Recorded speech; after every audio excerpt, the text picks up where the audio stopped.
by Pattison Muir. Chapter 8. The Degeneracy of Alchemy. I have tried to show that alchemy aimed at giving experimental proof of a certain theory of the whole system of nature, including humanity. The practical culmination of the alchemical quest presented a threefold aspect. The alchemists sought the stone of wisdom, for by gaining that they gained the control of wealth. They sought the universal panacea, for that would give them the power of enjoying wealth and life. They sought the soul of the world, for thereby they could hold communion with spiritual existences, and enjoy the fruition of spiritual life. The object of their search was to satisfy their material needs, their intellectual capacities, and their spiritual yearnings. The alchemists of the nobler sort always made the first of these objects subsidiary to the other two. They gave as their reason for desiring to make gold the hope that gold might become so common that it would cease to be sought after by mankind.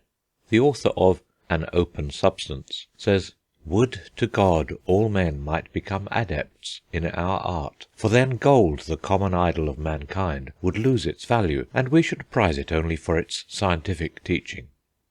But the desire to make gold must always have been a very powerful incentive in determining men to attempt the laborious discipline of alchemy, and with them, as with all men, the love of money was the root of much evil. When a man became a student of alchemy merely for the purpose of making gold, and failed to make it, as he always did, it was very easy for him to pretend that he had succeeded, in order that he might really make gold by cheating other people. Such a man rapidly degenerated into a charlatan. He used the language of alchemy to cover his frauds, and with the hope of deluding his dupes by high-sounding phrases. And it must be admitted, alchemy lent itself admirably to imposture. It promised unlimited wealth. It encouraged the wildest dreams of the seeker after pleasure, and over these dreams it cast the glamour of great ideas, the idea of the unity of nature and the idea of communion with other spheres of life, of calling in the help of inheritors of unfulfilled renown, and so it seemed to touch to fine issues the sordidness of unblushing avarice.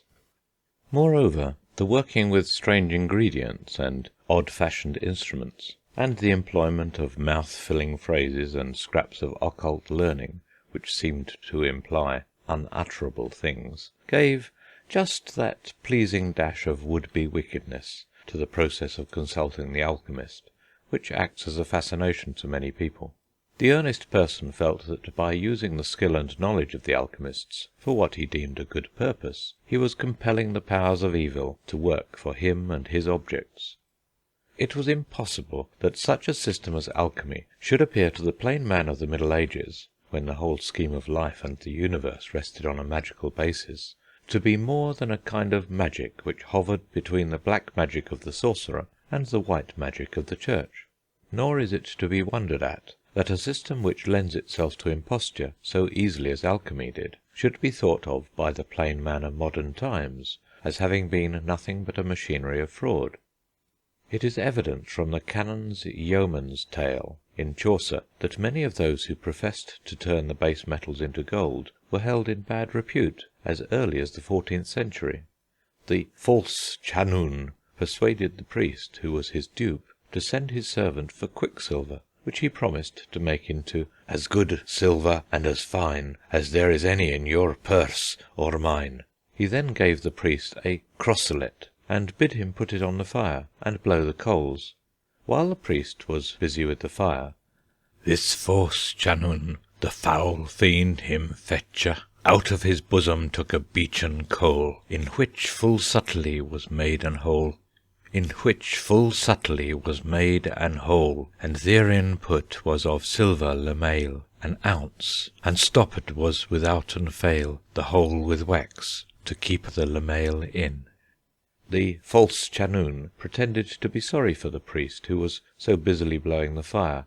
"Ye been right hoot, I see well how ye sweat. Ha here a cloth, and wipe away the wet." And while as that the priest wiped his face, this Chanun took his coal with harde grace, and laid it above, upon the midwood of the crosselet, and blew well afterwards, till that the coals gone fast brenne.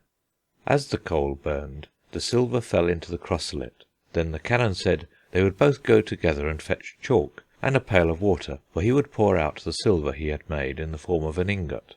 They locked the door and took the key with them. On returning, the canon formed the chalk into a mould and poured the contents of the crucible into it. Then he bade the priest, "Look what there is. Put in thine hand and grope. Thou find shalt there silver, as I hope." "What devil o' hell should it else be? Shaving of silver, silver is, pardie." He put his hand in, and took up a tane of silver fine, and glad in every vein was this priest when he saw that it was so. The conclusion of the canon's yeoman's tale shows that in the 14th century there was a general belief in the possibility of finding the philosopher's stone, and effecting the transmutation, although the common practitioners of the art were regarded as deceivers. A disciple of Plato is supposed to ask his master to tell him the name of the privy stone. Plato gives him certain directions, and tells him he must use magnesia. The disciple asks, "What is magnesia, good sire, I you pray?" "It is a water that is made, I say, of elementers 4, quod Plato. "Tell me the root, good sire," quoth he, though, "of that water, if it be your will." "Nay, nay," quod Plato, "certain that I nill. The philosophers sworn were every one, that they shouldn't discover it unto no one. Nay, in no book it write in no manner. For unto Christ it is so lief and dear, that he will not that it discovered be. But where it liketh to his deity, man for t'inspire, and eke for to defend whom that him liketh, lo, this is the end." The belief in the possibility of alchemy seems to have been general some time before Chaucer wrote, but that belief was accompanied by the conviction that alchemy was an impious pursuit, because the transmutation of baser metals into gold was regarded as trenching on the prerogative of the Creator, to whom alone this power rightfully belonged. In his Inferno, which was probably written about the year 1300, Dante places the alchemists in the 8th circle of hell, not apparently because they were fraudulent impostors, but because, as one of them says, "I aped creative nature by my subtle art." In later times, some of those who pretended to have the secret, and to perform great wonders by the use of it, became rich and celebrated, and were much sought after. The most distinguished of these pseudo-alchemists was he who passed under the name of Cagliostro. His life bears witness to the eagerness of human beings to be deceived. Joseph Balsamo was born in 1743 at Palermo, where his parents were tradespeople in a good way of business. Footnote: the account of the life of Cagliostro is much condensed from Mr. A. E. Waite's Lives of the Alchemistical Philosophers. End footnote. In the memoir of himself which he wrote in prison, Balsamo seeks to surround his birth and parentage with mystery. He says, "I am ignorant not only of my birthplace, but even of the parents who bore me. My earliest infancy was passed in the town of Medina, in Arabia, where I was brought up under the name of Akarat." When he was 13 years of age, Balsamo's parents determined he should be trained for the priesthood, but he ran away from his school. He was then confined in a Benedictine monastery. He showed a remarkable taste for natural history, and acquired considerable knowledge of the use of drugs, but he soon tired of the discipline and escaped. For some years he wandered about in different parts of Italy, living by his wits and by cheating. A goldsmith consulted him about a hidden treasure. He pretended to invoke the aid of spirits, frightened the goldsmith, got 60 ounces of gold from him to carry on his incantations, left him in the lurch, and fled to Messina. In that town he discovered an aged aunt who was sick. The aunt died, and left her money to the church. Balsamo assumed her family name, added a title of nobility, and was known henceforward as the Count Alessandro Cagliostro. In Messina he met a mysterious person whom he calls Altotas, and from whom, he says in his memoir, he learnt much. The following account of the meeting of Balsamo and the stranger is taken from Waite's book. As he was promenading one day near the jetty at the extremity of the port, he encountered an individual singularly habited and possessed of a most remarkable countenance. This person, aged apparently about 50 years, seemed to be an Armenian, though according to other accounts he was a Spaniard or Greek. He wore a species of caftan, a silk bonnet, and the extremities of his breeches were concealed in a pair of wide boots. In his left hand he held a parasol, and in his right the end of a cord, to which was attached a graceful Albanian greyhound. Cagliostro saluted this grotesque being, who bowed slightly, but with satisfied dignity. "You do not reside in Messina, signor?" he said in Sicilian, but with a marked foreign accent.